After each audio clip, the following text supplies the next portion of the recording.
Well, Richard, welcome to the program, and it's rather gloomy, isn't it, at the moment? There's a lot of pressure on dairy farmers with now Fonterra dropping its price even further. No farmer wanted that news on Monday morning that the milk price had dropped by another 20%, or another 20 cents, especially when they were, they just adjusted their budgets a couple of months ago for the 50 cent decrease. But that said, look, it's good to get those sort of price signals earlier rather than later. It'd be far better to get it now rather than in 3 or 4 months' time. So what does that actually mean for farmers, knowing that payment is down further? Well, look, it creates a far bigger hole. We're still seeing significant on-farm inflation. It's sitting at about 17% at the moment, and so the break-even milk price for the average farmer is sitting around $9. So $8.30 is a bit of a concern, and so it's creating a hole for a lot of farmers that they've got to fill.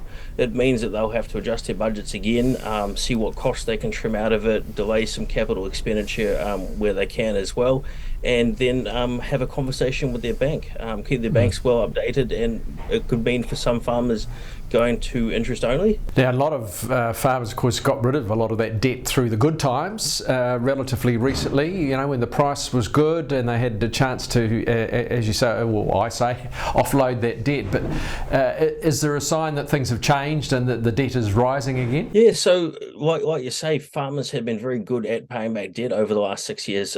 I think it's been $6 billion over the last 5, I should say, which has been very good. And that's what should have happened during the some very profitable times on farm. And so what we're seeing now is a bit of a change in that, where there's obviously less profit and in some cases some negative cash flow. So yeah, there'll be the odd farmer that is starting to have to borrow a bit more money just to cash flow through the season and possibly into next season. Are banks open to interest-only payments?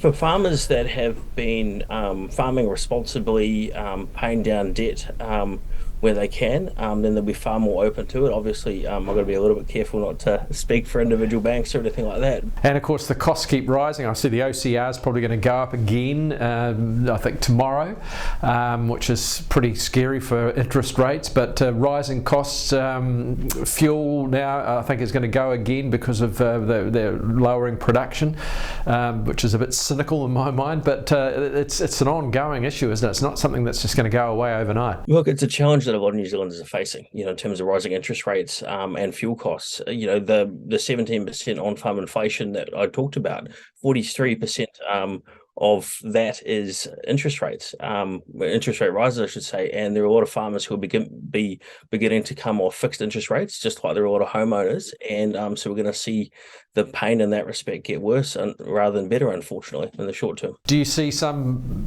dairy farmers not making it? I suppose particularly young guys who've really a debt to the eyeballs just to get a start, if you like, in the industry. Is that pretty scary?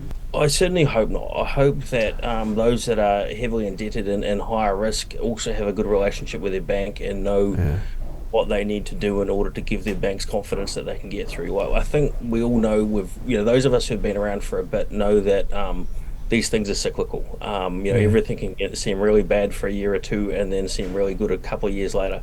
And so it's about navigating through the short to medium term blips and giving your banks confidence that you're going to be able to do that. So look, I certainly hope not. I hope anyone who is under sort of financial stress can get alongside a financial advisor and or their bank and come up with a plan. Mm-hmm.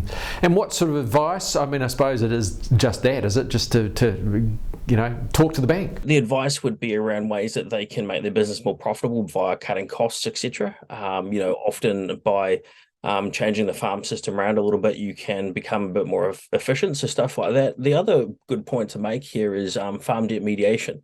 That's in law now that a